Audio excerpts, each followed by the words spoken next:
भरामरी मधुमक्खी की तरह मधुमक्खियों की हिंदू देवी है।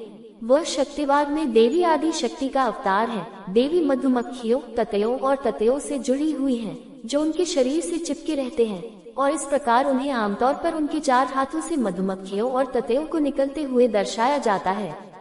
दैत्यों के शहर में अरुण नाम का एक शक्तिशाली असुर रहता था।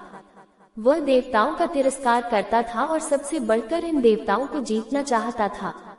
वह हिमालय में गंगा के तट पर गया और ब्रह्मा की बहुत कठोर तपस्या की, क्योंकि उसे विश्वास था कि ब्रह्मा ही दैत्यों के रक्षक हैं।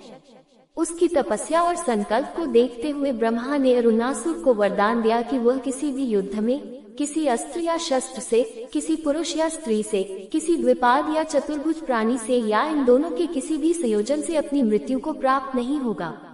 इस वरदान ने अरुणासुर को पाताल लोक में रहने वाले अन्य सभी दैत्यों को बुलाने और ऊपर के देवताओं के साथ अंतिम युद्ध लड़ने का आत्मविश्वास दिया। दैत्यों ने उसे अपना राजा मानकर प्रणाम किया। उसकी आज्ञा से उन्होंने अपने इरादे का संकेत देने के लिए देवलोक में दूत भेजे। समाचार सुनकर इंद्र भय से कांप उठे और देवताओं के साथ तुरंत ब्रह्मा के धाम चले गए। ब्रह्मा के साथ स्थिति पर चर्चा करने के बाद वे विष्णु को बुलाने के लिए वैकुंठ गए। वहां उन सभी ने इस बात पर एक सम्मेलन किया कि उन्हें उखाड़ फेंकने की कोशिश करने वाले दैत्य को कैसे मारा जाए। जब देवता विचार विमर्श कर रहे थे, अरुणासुर और उसकी सेना ने देवलोक पर आक्रमण कर दिया। दैत्य ने अपनी तपस्या की शक्ति का उपयोग करके विभिन्न रूप धारण किए और चंद्र, सूर्य, यम, अग्नि और सभी मूल देवताओं पर कब्जा कर लिया। ये सभी देवता अपने पदों से बेदखल होकर कैलाश गए और शिव को अपनी स्थिति की भयावहता बताई। शिव से विचार विमर्श करने के बाद वे आदि पराशक्ति की ओर मुड़े। देवी को अरुण के आशीर्वाद के बारे में पता था और उन्होंने 6 पैरों वाले जीवों की मदद से दैत्य को मारने की योजना बनाई। सभी आकाशीय क्षेत्रों पर नियंत्रण करने के बाद अरुण का अगला इरादा कैलाश पर सीधे हमला करना था। शिव और उनके पुत्रों ने पर्वत की तलहटी में उसका सामना किया। उन्होंने उसे हराने की कोशिश की, लेकिन असफल रहे। यहाँ तक कि शिव भी उसे हरा नहीं सके। तब आदि शक्ति शिव के पीछे प्रकट हुई और अपने चारों हाथों से मधुमक्खियों को छोड़ते हुए विशाल आकार की हो गई। उनकी 3 आंखें सूर्य, चंद्रमा और अनंत अग्नि की तरह चमक रही थीं।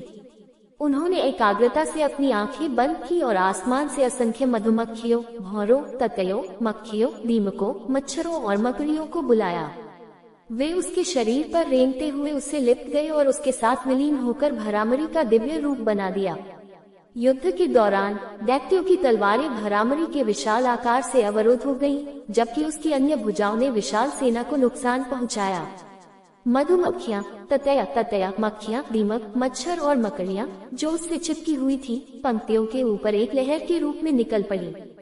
जब अरुणासुर युद्ध के मैदान में बचा हुआ आखिरी दैत्य था, तो वह पीछे हट गई और उसने सभी कीटों को उस पर हमला करने के लिए भेज दिया। वे उसके चारों ओर रेंगते रहे और उसके शरीर के हर हिस्से को चीर दिया। उसकी छाती, पीठ और पेट, हाथ, उंगलियां, पैर और पैर की उंगलियां सभी फट गईं। अरुणासुर के महान पतन को देखने के तुरंत बाद कीड़े भरामरी के पास लौट आए और फिर से उससे लिपट गए। देवता, जो उसके नए रूप से विस्मित थे, ने उसकी बहुत प्रशंसा की। दैत्य बलों के सफल विनाश पर सभी देवता अपने दिव्य निवासों को वापस लौटने में सक्षम थे। हे भगवती, आप ही क्षीर सागर से लक्ष्मी के रूप में प्रकट हुई थी।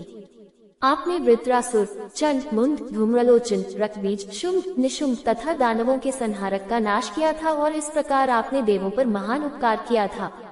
7वें युग में अरुण नामक एक राक्षस होगा जो मनुष्यों और ऋषियों को बहुत नुकसान पहुंचाएगा।